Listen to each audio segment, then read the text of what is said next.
नमस्कार, प्रिया बेसिक स्टिचिंगमध्ये आपल्या सगळ्यांचं मनापासून स्वागत। आजच्या या व्हिडिओमध्ये आपण वेस्ट पडलेल्या कपड्यांच्या तुकड्याचा खूप सुंदर असा रियूज बघणार आहोत। तर व्हिडिओ आवडला तर लाईक करा आणि अशाच नवीन व्हिडिओ पाहण्यासाठी चॅनलला सबस्क्राइब करा। बऱ्याचदा असेच वेस्ट फॅब्रिकचे पीसेस जे आहेत ते घरामध्ये पडून असतात, तर त्याचा खूप सुंदर असा रियूज या व्हिडिओमध्ये दाखवलेला आहे। हे जे वेस्ट पडलेले फॅब्रिक आहेत तर त्याला इस्त्री करून घेतलेली आहे, म्हणजे कटिंग करताना ते व्यवस्थित कटिंग करता येईल। तर त्याच्या अशा लांब लांब पट्ट्या मी कट करून घेतलेल्या आहेत सगळ्या फॅब्रिकच्या, मला जेवढ्या हवेत त्या फॅब्रिकच्या। तर 3 इंच रुंदीची अशा लांब लांब पट्ट्या कट करून घेतलेल्या आहेत। आता ह्या पट्ट्या ज्या आहेत त्या एकमेकांना अटॅच करून घ्यायच्या आहेत। तर इथे दाखवल्याप्रमाणे पहिल्यांदा पट्टी खाली सरळ ठेवली आणि त्याच्यावर दुसरी पट्टी जी आहे ती उलटी ठेवली आणि त्याला स्टिच करून घेतलेला आहे। जेवढ्या लांब तुम्हाला पट्ट्या हव्या असतील तेवढ्या तुम्ही घेऊ शकता, जेवढं मोठं तुम्हाला डिझाइन तयार करायचं असेल। तर इथे अशी जी पट्टी आहे ती एकमेकांवर ठेवून मी इथे स्टिच करून घेतली। अशाच सर्व पट्ट्या ज्या आहेत त्या आपल्याला स्टिच करून घ्यायच्या आहेत। ह्या पट्ट्या एकमेकांना जोडून झाल्यानंतर परत त्याच्यावर दुसरी पट्टी जोडायची आहे, ती उलटी ठेवायची आहे आणि एक पेरचं मार्जिन ठेवून स्टिच करायचं आहे। तर संपूर्ण अशा ह्या पट्ट्या ज्या आहेत त्या मी जोडून घेत आहे। इथे आपण आता ह्या पट्ट्या जोडून घेतलेल्या आहेत। तर प्रत्येक कलरच्या मी 2 पट्ट्या घेतल्यात आणि त्या एका नंतर एक अशा अटॅच करून घेतल्यात। टोटल 11 पट्ट्या मी इथे अटॅच करून घेतलेल्या आहेत। याला थोडंसं प्रेस करून घ्यायचंय म्हणजे ते व्यवस्थित सेट होतं। आता ह्या पट्ट्यांवर आडवं 3-3 इंचाचं मार्किंग करून घ्यायचं आहे। तर इथे बघू शकता मी असं 3-3 इंचाचं मार्किंग करून घेतलेलं आहे। एकसारखं करून घ्यायचं आहे म्हणजे ते व्यवस्थित जे आकार आहेत आपले ते व्यवस्थित येतात, कमी जास्त होत नाही, त्याच्यामुळे ते मार्किंग करूनच करायचं आहे। तर असं मी मार्किंग करून घेतलं आणि स्केलने ते जे मार्किंग आहे ते सरळ लाईन तिथे ड्रॉ करून घेतल्या आणि जसं मार्किंग केलंय त्याप्रमाणे या ज्या पट्ट्या आहेत त्या सर्व कटिंग करून घेतल्या।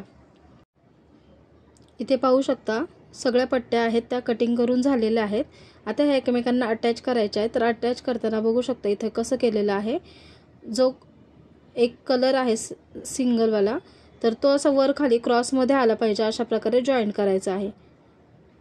इथे बघू शकता मी दाखवले त्याप्रमाणे अशा सर्व पट्ट्या आपल्याला जॉईन करून घ्यायच्या आहेत। असं क्रॉसमध्ये हे कलर दिसले पाहिजेत। दुसरी पट्टी जॉईन करताना सुद्धा तशीच खाली जॉईन करून घ्यायची आहे। तर अशा मी सर्व पट्ट्या ज्या आहेत त्या याला अटॅच करून घेणार आहे। खूप सुंदर हे क्विल्टिंग तयार होतं आणि बरेचसे कलर वापरल्यामुळे ते दिसायलाही खूप आकर्षक दिसतं। तर असं आम्ही पूर्ण एक पीस जो आहे तो रेडी करून घेतलेला आहे। त्याला 7 लाईन ज्या आहेत त्या लावून घेतलेल्या आहेत। तर हा पीस असा त्रिकोणी शेपमध्ये तयार होतो, तर त्याला आपल्याला स्क्वेअरमध्ये तयार करायचा आहे। त्यासाठी मी इथून कटिंग करून घेणार आहे मधून। कटिंग केल्यानंतर तो असा फिरवून व्यवस्थित कलर जे आहेत ते सेट करून घ्यायचे आहेत आणि त्याच्यावर स्टिच करून घ्यायचं आहे। तर खालचा पार्ट सरळ ठेवला, त्याच्यावर हा पार्ट उलटा ठेवला, कलर व्यवस्थित पाहून घेतलेत आणि मग स्टिच करून घेतलेलं आहे।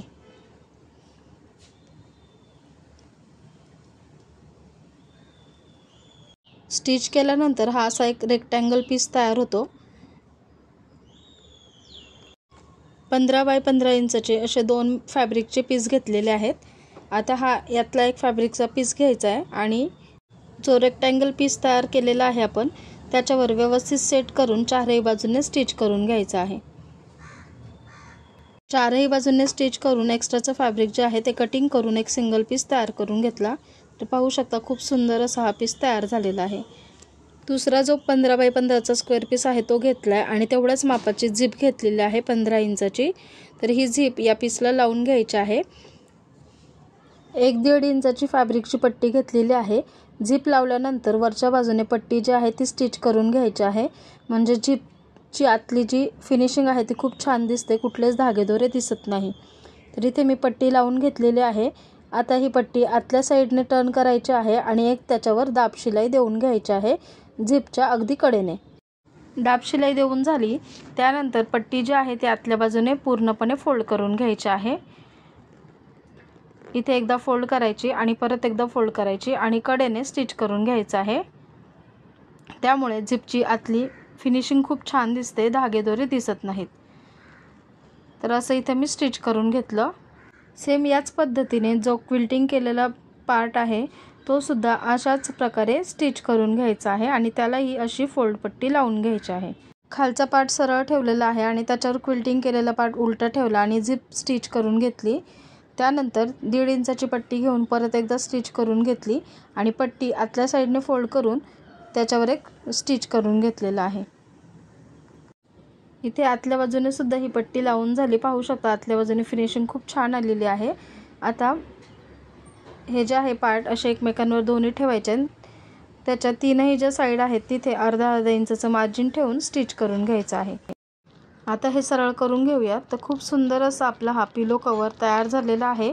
याच्यामध्ये मी पिलो घालून घेतलेली आहे. तर तुम्हाला आजचा हा व्हिडिओ कसा वाटला हे कमेंटमध्ये नक्की सांगा. पिलो कवर कसा झालेला आहे आणि घरामध्ये जे वेस्ट फॅब्रिक असतं तर त्याच्यापासून सुंदर असं रियूज त्याचा आपण करू शकतो.